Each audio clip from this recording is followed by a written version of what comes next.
Well, hello, welcome to I Love Gay today. And we're kind of in the upstate New York area, I believe. And we are here with Travis Barr-Longo. How are you? I'm good. How are you? Fantastic. And we are in Cazenovia, New York. Is that upstate? Uh, Central New York, but as a New Yorker, Yeah. anything outside of the island of Manhattan is upstate. Anything out of the five boroughs. Even even the boroughs, even being in Brooklyn and stuff, That's and people right. still feel like Upstate. Yes. I love it. And and since yes, I live there, and I love your tagline that I've seen on some of your social media. Former NYC drag queen turned community leader and small business owner. And so yeah, Hmm. you had a whole career going on in New York prior to living or moving back to Cazenovia, right? That's right. Yeah, I started drag in 2007, 2008, Okay. and fell into it through improv comedy. Yeah. I did not. This was I think the year before Drag Race started, and Okay. so it I was not we did I did not set out to be a drag queen. It just sort of through improv comedy and playing different characters, the character of Anita Yeah. became a fan favorite, and yeah, that's how that happened. And the rest is history. That's it. Yep. But now you live back in Cazenovia, and you Yep. moved back there. Well, what was interesting, even before with the other things going on, so I had assumed, oh yeah, you've just got this whole new life, back there, and but no, when I was especially on some of your social media, that your drag queen life is still alive and strong. It it is. It was something that I did for over 10 years, based out of New York City, full time, would travel doing shows. And, but now, having moved out of the city, to be a caretaker for my mom, actually, she had polio as a kid and things had just gotten a little more difficult. Yeah.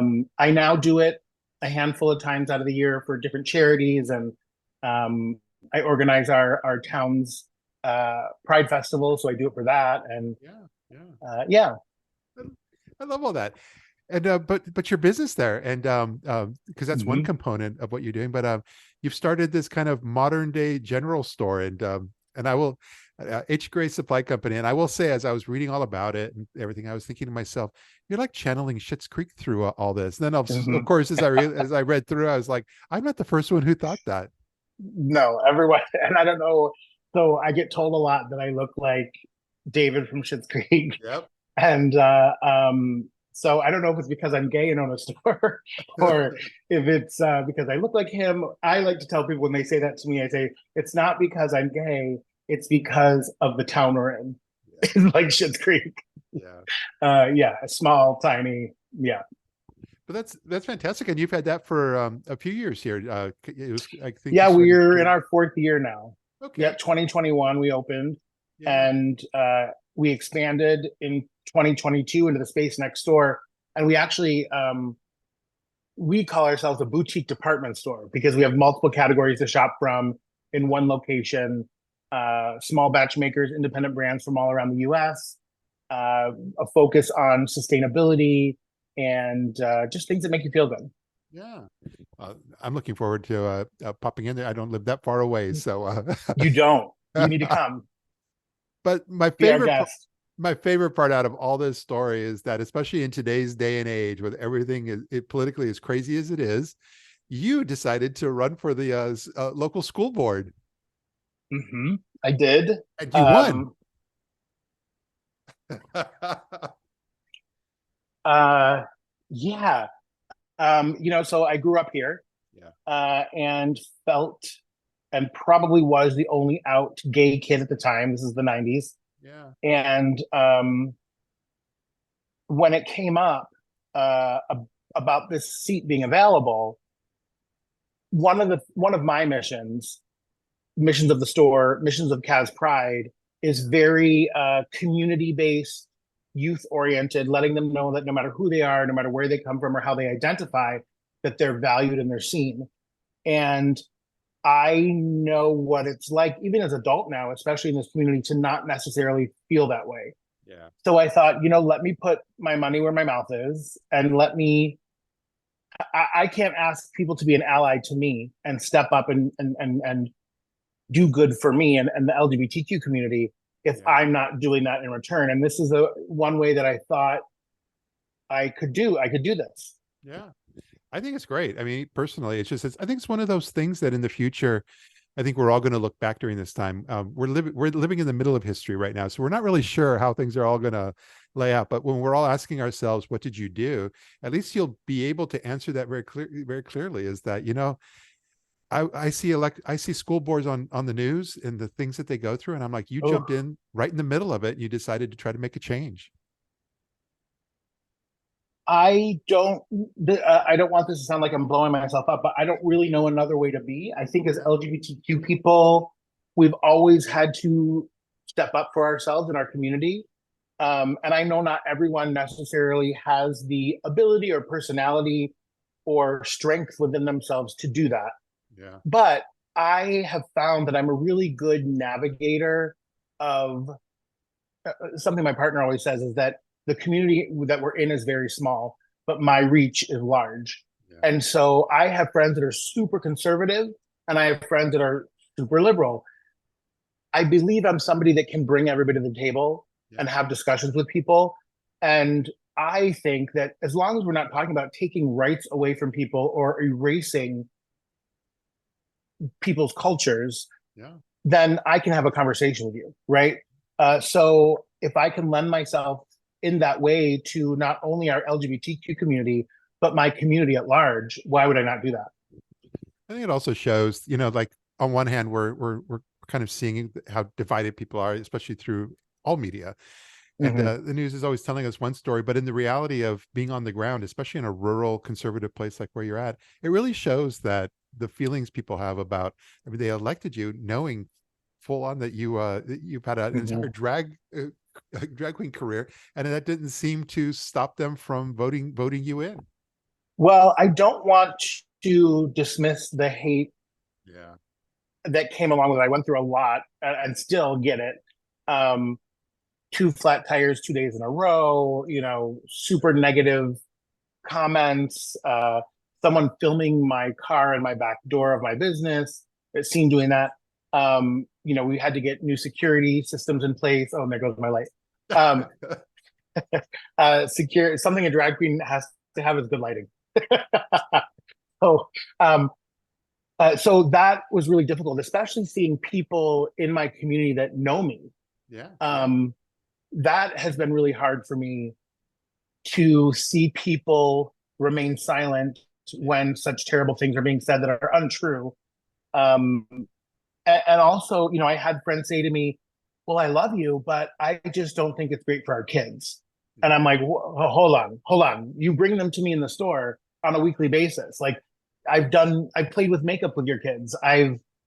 This is, it's one of those things where I just want to be like, what? I just want to shake them and be like, so I'm okay when I'm of service to you in that way. When, it's the trope of like, um, when gay men are playing the best friend, the kooky one, always on TV, like we're okay when we're providing a service. But me as a human being, these people have a hard time or can't see me as anything other than sexual or a predator, right? And it's like, I am we are all sexual beings, number one. And number two, we're all freaking human beings. The last thing I am is a predator. So that's been difficult. But the flip side of that, I've received a stack of cards from around the US and one from actually London saying they heard that I'm the first drag queen in the US to be elected to a school board. And it gives them hope. And their well wishes that they have been sending me from people I don't even know. So that has been truly amazing, and it's really motivated me to even want to go do my best even more. I want to say go further, but I don't want that misinterpreted. Yeah. I'm very happy with where I am and excited to get to work. I get sworn in July 8th, so I'm excited to learn and get to work and lend my voice, our voice, to a place that it hasn't been before. I think we probably would both even agree.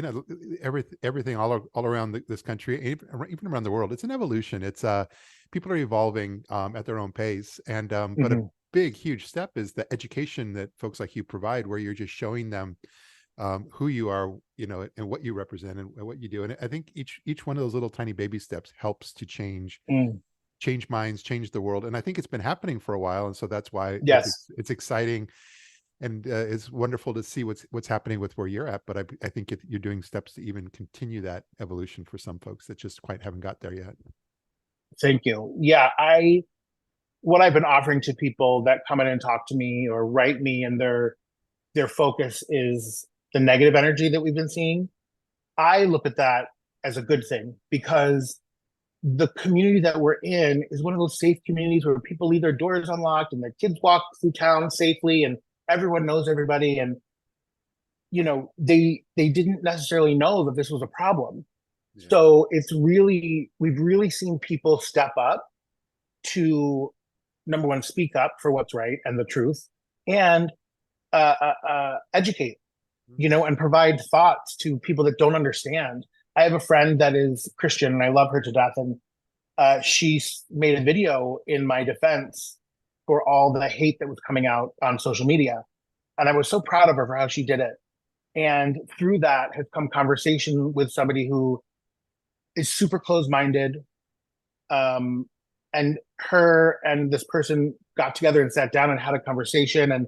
And she kind of helped him evolve and understand that, like, you've been fed information about a group of people that is just untrue. Yeah. And if we're going to be Christian, because they both identify as Christian, we need to do what the Bible says and love people, and help them and support them. So it's been really amazing to see the community step up and address the problem, because before they may not have known that it was a problem. Yeah. I love hearing all this. It's refreshing. And so it is. Yeah. And like I said, I'm a cup is half full kind of guy. So I can see that.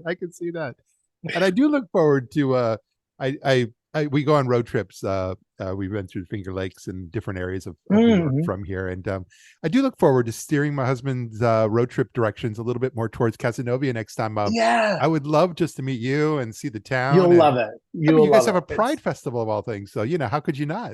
We had over 1,000 people last weekend. Wow. We got a proclamation from the Attorney General of New York, Letitia James, and Governor Kathy Hochul, that just proclaimed the good work that me and I had one partner in Pride. Her name is Lori. Hi, Lori. I love you so much. And this year we had Meg come on, and the three of us put together this festival that really blew people's minds, that we were able to have it at this historic site called Lorenzo, which got us to be able to partner with the New York State Parks, the historic sites. And it just, families and LGBTQ families and people coming up saying, this is the first Pride I've been to, or parents coming up saying, my 13-year-old, my 12-year-old either came out to me, or I feel like they might be, and I wanted to bring them to a place that I knew would be me showing my support for them, but also be safe for them, and just their gratitude and appreciation for what we have been able to put together in I would say an unconventional way for Pride, because, honey, 15 years in New York City, I know how to celebrate Pride, right? But we have specifically geared this towards families, and just to be a safe space for everyone. Because I do think, like you say, we have to take steps, right? So we can't have a Pride that focuses on this. I think the things we most see in a big city Pride, right? So we make it very family friendly, and it's just been so rewarding. And to get the proclamations from both the governor and the attorney general was, I'm just speechless. It's amazing. Yeah. This is great. Well, thanks so much. Yeah. I mean, I really mostly just really appreciate that you were able to take a few months of your time and share a bit of this story with our audience here. Anytime. This has been great. I love the show. I love what you're doing. It's so important. And anytime, if you ever want Anita to come on, she's ready, honey. I love this. Well, thanks again, and look forward to seeing you soon. Me too. Thank you so much.